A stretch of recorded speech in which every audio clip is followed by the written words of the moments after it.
Buenos días, bienvenidos a nuestro podcast La Biblia en un año, día 202, titulado ¿Cómo vivir tu nueva vida? El obispo Taylor Smith, ex capellán general de las Fuerzas Aéreas, tuvo una vez una conversación con un joven que discurrió así. El obispo: ¿cuándo piensas en la cruz de Cristo, qué ves? El joven: veo a Cristo, 2 ladrones. El obispo: ¿qué más ves? El joven: soldados jugando. El obispo: si eso es todo lo que ves, creo que tendrás problemas con la vida cristiana. Cuando miro la cruz, además de todo eso que ves, yo veo al viejo obispo Taylor Smith. Yo fui crucificado con Cristo. En el pasaje del Nuevo Testamento para hoy, el apóstol Pablo expone y explica lo que significa haber sido crucificado con Cristo. Estamos en Cristo Jesús. Por tanto, mediante el bautismo fuimos sepultados con Él en su muerte, a fin de que, así como Cristo resucitó por el poder del Padre, también nosotros llevemos una vida nueva. Romanos capítulo 6, versículo 4. En palabras de El Mensaje, entramos en el nuevo país de la gracia, una nueva vida en una tierra nueva. Se puede apreciar en la versión del Mensaje, versículo 5. Poco después de encontrar a Jesús, escribí: morí en febrero de 1974. Mi vieja vida fue enterrada. Desde entonces he caminado en una vida novedosa. ¿Realmente parece así? La vida antes era total y absolutamente diferente. A través de la muerte y resurrección de Jesucristo, somos capaces de vivir una vida nueva.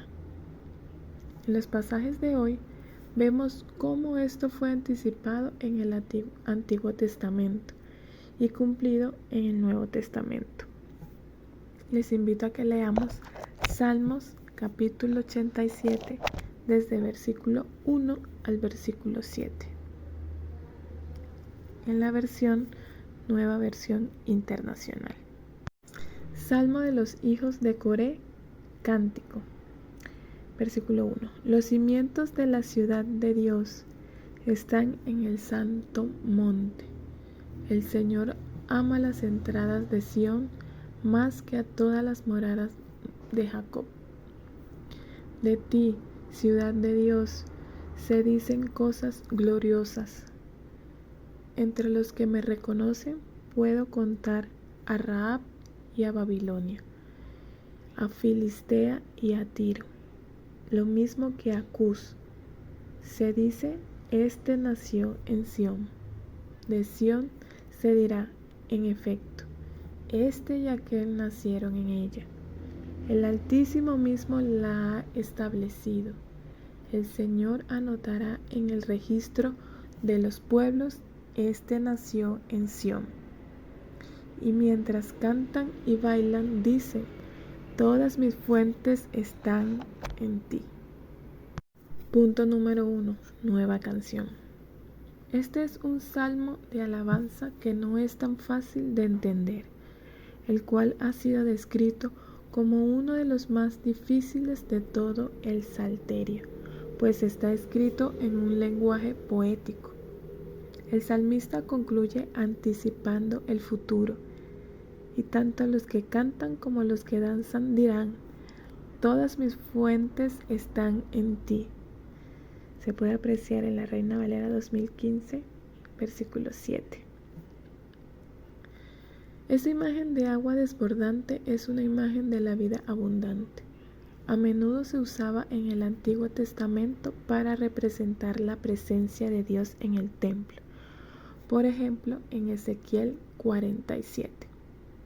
Sin embargo, Jesús dice que todo esto se cumplió en una persona y no en un lugar. Se puede leer en Juan capítulo 7, versículo 37 en adelante. De su interior fluyeron ríos de agua viva. ahora podemos cantar una nueva canción de adoración al Señor, diciendo de Él: todas mis fuentes están en ti. Tomemos un tiempo para orar. Señor, oro para que tus corrientes de agua viva fluyan hoy en mí y de mí. Amén.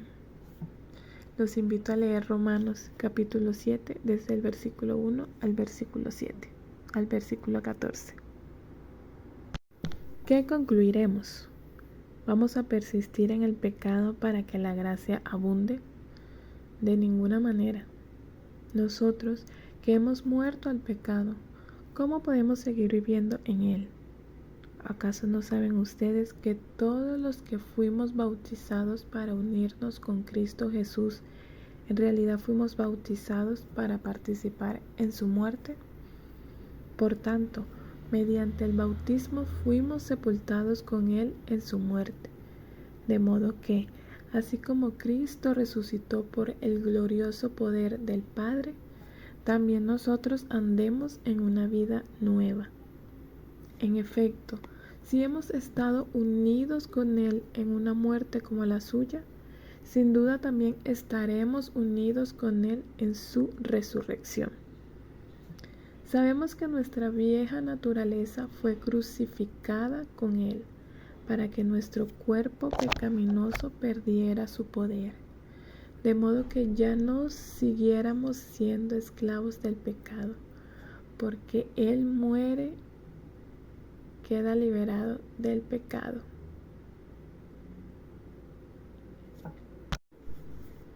Ahora bien, si hemos muerto con Cristo, confiamos en que también viviremos con Él, pues sabemos que Cristo, por haber sido levantado de entre los muertos, ya no puede volver a morir.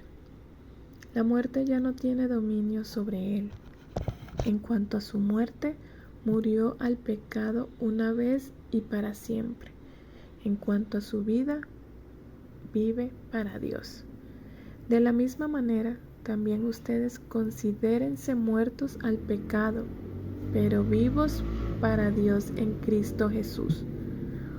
Por lo tanto, no permitan ustedes que el pecado reine en su cuerpo mortal, ni obedezcan a sus malos deseos.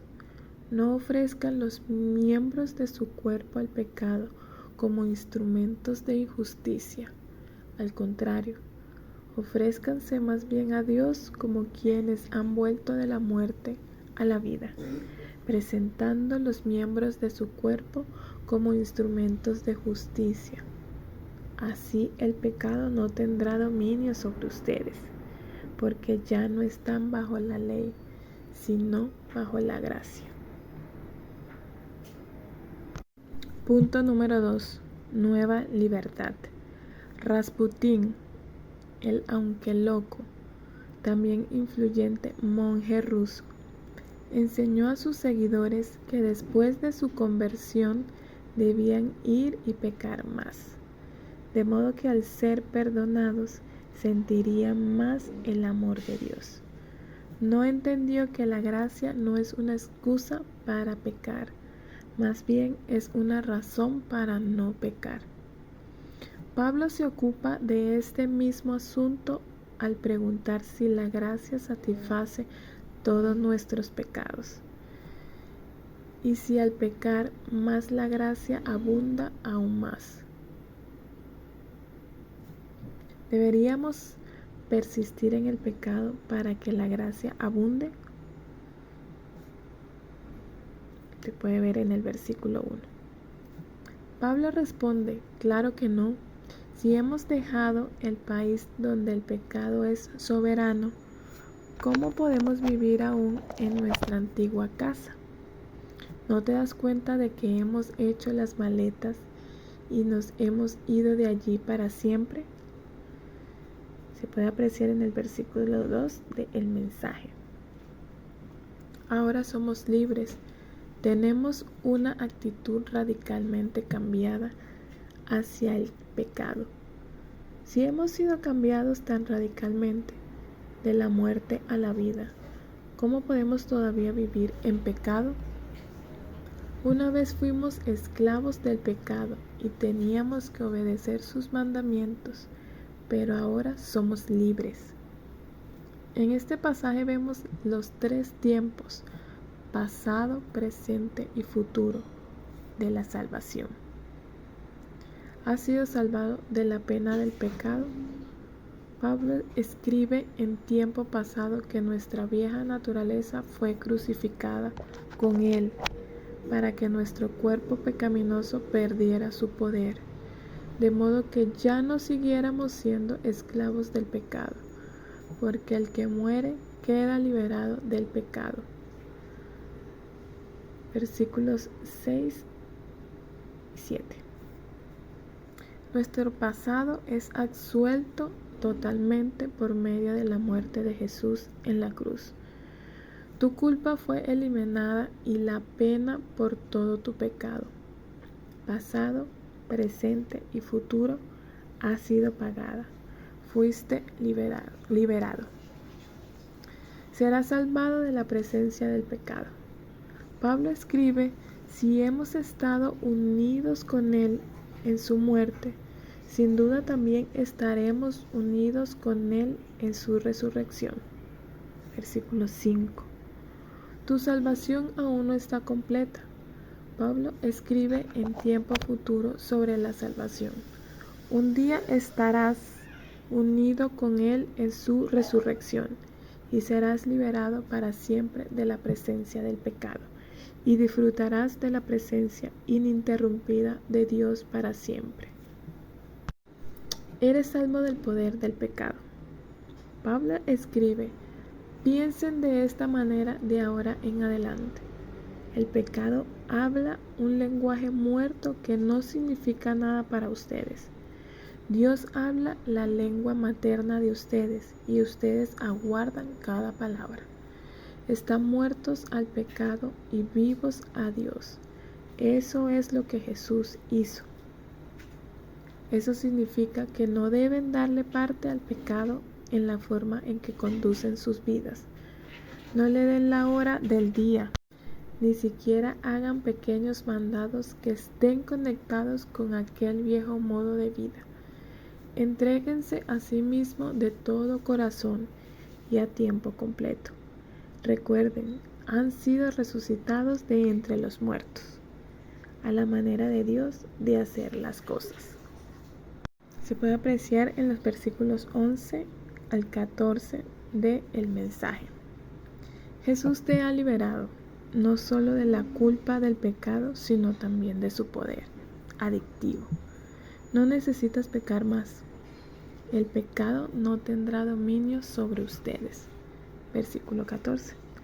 Tienes que considerarte muerto al pecado y vivo a Dios. No necesitas obedecer los malos deseos del pecado. Este es el tiempo presente de la salvación. Eres liberado del poder del pecado al ofrecer los miembros de tu cuerpo a Jesús como instrumentos de justicia. Tomemos un tiempo para orar. Señor, gracias por hacerme libre para vivir una nueva vida. Te ofrezco mi cuerpo hoy y oro para que me utilices como un instrumento de justicia. Los invito a que leamos Oseas desde el capítulo 1 al capítulo 2. Capítulo 1, versículo 1. Esta es la palabra del Señor que vino de Oseas, hijo de Beeri, durante los reinados de Uzías, Jotán, Acaz y Ezequías, reyes de Judá, y durante el reinado de Jeroboam, hijo de Joás, rey de Israel. La esposa y los hijos de Oseas. Cuando el Señor comenzó a hablar por medio de Oseas, le dijo: ve y toma por esposa una prostituta y ten con ella hijos de prostitución, porque el país se ha prostituido por completo, se ha apartado del Señor. Oseas fue y tomó por esposa a Gomer, hija de Diblaim, la cual concibió y dio a luz un hijo.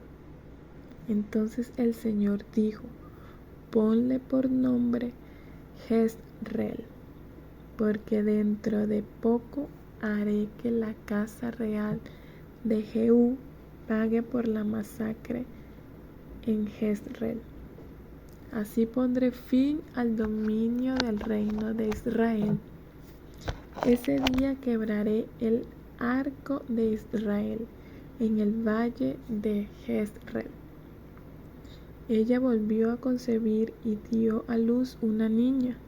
Entonces el Señor dijo a Oseas: ponle por nombre Lo-ruhama, porque no volveré a mostrar amor al reino de Israel, sino que le negaré el perdón. En cambio, mostraré mi amor al pueblo de Judá y la salvaré, pero no por medio de arco, ni de espada, ni de batallas, ni tampoco por medio de caballos y jinetes, sino por medio del Señor su Dios. Cuando ella dejó de amamantar a Lo-ruhama, volvió a concebir y tuvo otro hijo. Entonces el Señor dijo a Oseas: ponle por nombre Lo-ammi, porque ustedes no son mi pueblo y yo no soy su Dios. Con todo, los israelitas serán tan numerosos como la arena del mar, que no se puede medir ni contar. Y en el mismo lugar donde se les llamó Lo-ammi, se les llamará hijos de Dios viviente. El pueblo de Judá se reunirá con el pueblo de Israel y nombrarán un solo jefe. Resurgirán en su país, porque grande será el día de Jezreel.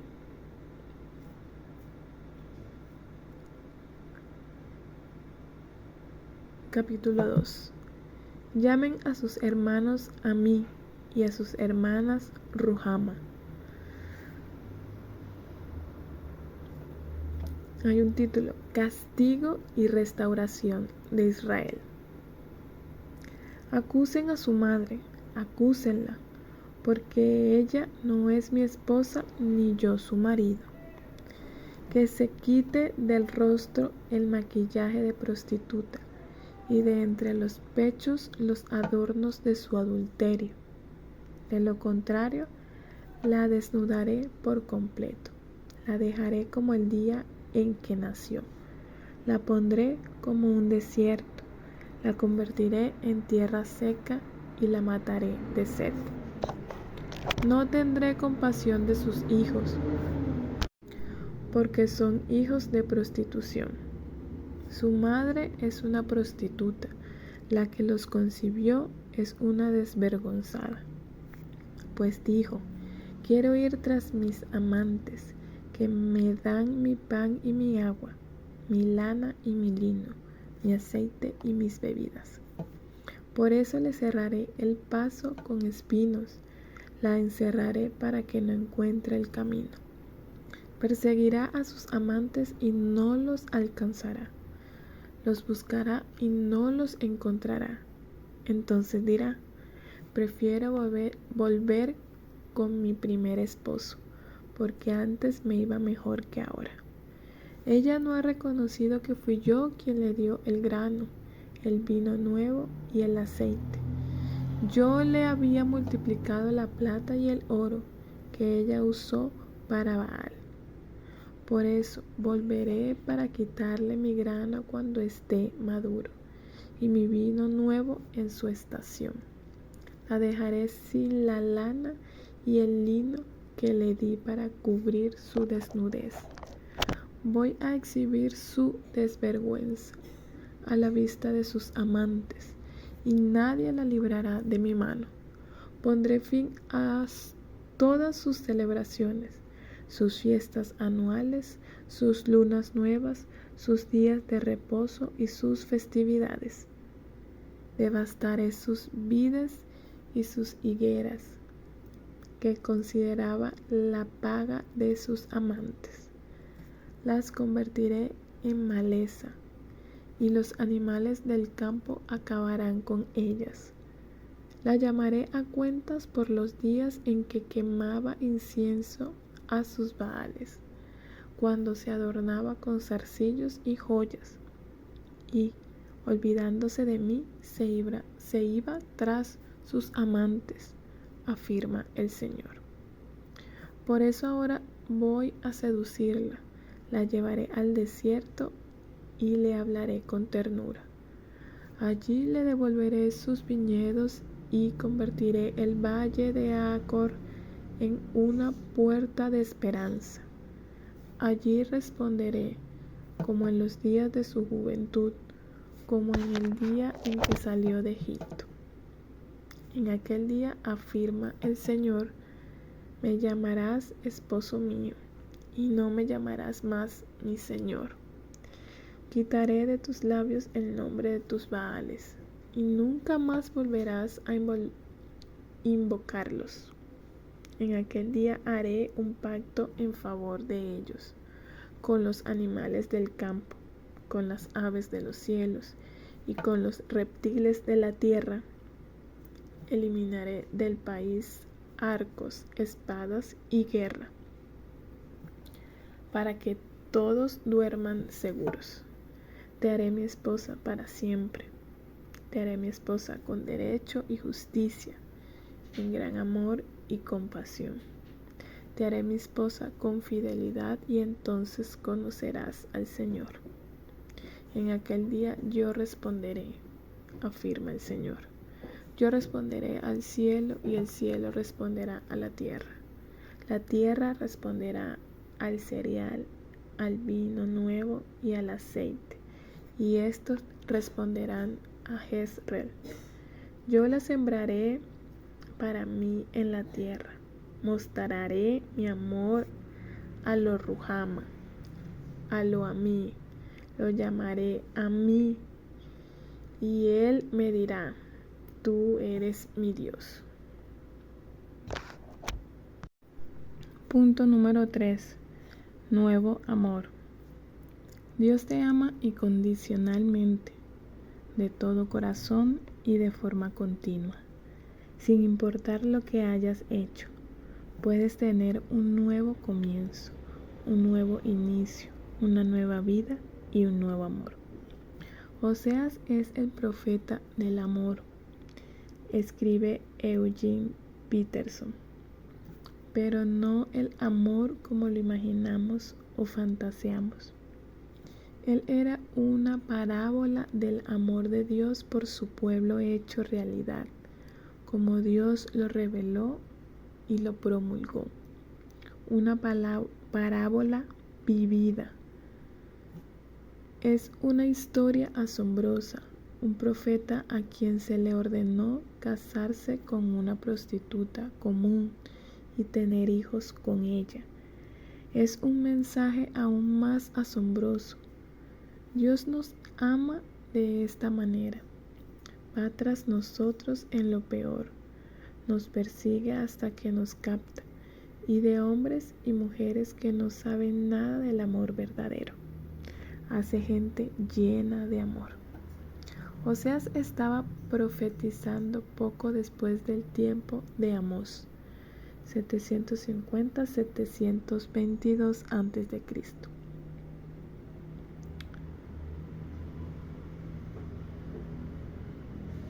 Su matrimonio con Gomer era una especie de analogía de la relación de Israel con Dios. Dios le habló a Oseas: ve y toma por esposa una prostituta y ten con ella hijos de prostitución, porque el país se ha prostituido por completo, se ha apartado del Señor. El error de Israel fue ir tras cosas materiales, comida, vino, moda, joyería y perfumes. En lugar de buscar a Dios, ellos no pudieron ver que fue Dios quien proveyó estas cosas y todo lo que nos pide es que le busquemos primero a Él. La respuesta de Dios es frustrarnos cuando perseguimos las cosas más que a Él. Al no permitirnos conseguir las cosas en las que hemos puesto nuestros corazones, dice, seguirá a sus amantes, pero no los alcanzará, los buscará, pero no los encontrará.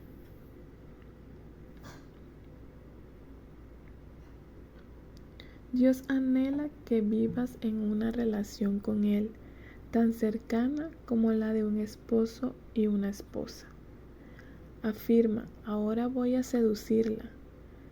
Versículo 14. La lleva a un desierto.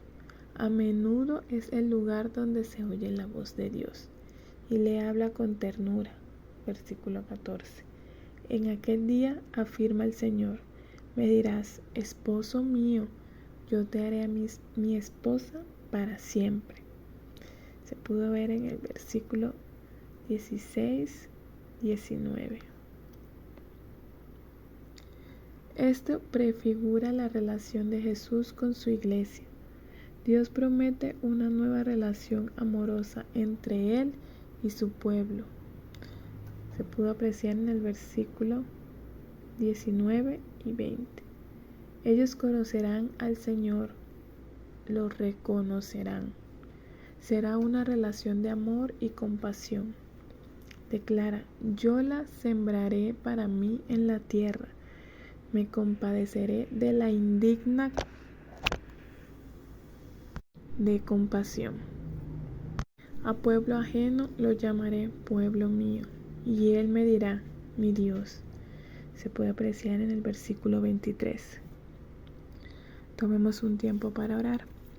Señor, te doy gracias porque por la muerte y resurrección de Jesús es posible que yo te conozca. Gracias porque puedo caminar cada día en una relación de amor contigo. Gracias por mostrar tu amor por nosotros y llamarnos a tu pueblo. Gracias porque puedo decirte, mi Dios. Pipa añade, Romanos capítulo 6, versículo 12 y 13. Por lo tanto, no permitan ustedes que el pecado reine en su cuerpo mortal. Ofrézcanse más bien a Dios. Cuando comience en pocos días, Focus, nuestro campamento anual de la iglesia, habrá muchas oportunidades para reevaluar nuestras vidas y volver a consagrarlas a Dios. Es hora de deshacerse de la basura que pudo haber entrado o puede estar debajo escondida por algún tiempo. Es una oportunidad para escuchar a Dios y descubrir tu llamado para el próximo año. Este devocional ha sido escrito por los pastores Nicky y Pipa Gumbel de la iglesia HTB en Londres, y la que le dio voz a este devocional, Mónica Flores. Dios les bendiga.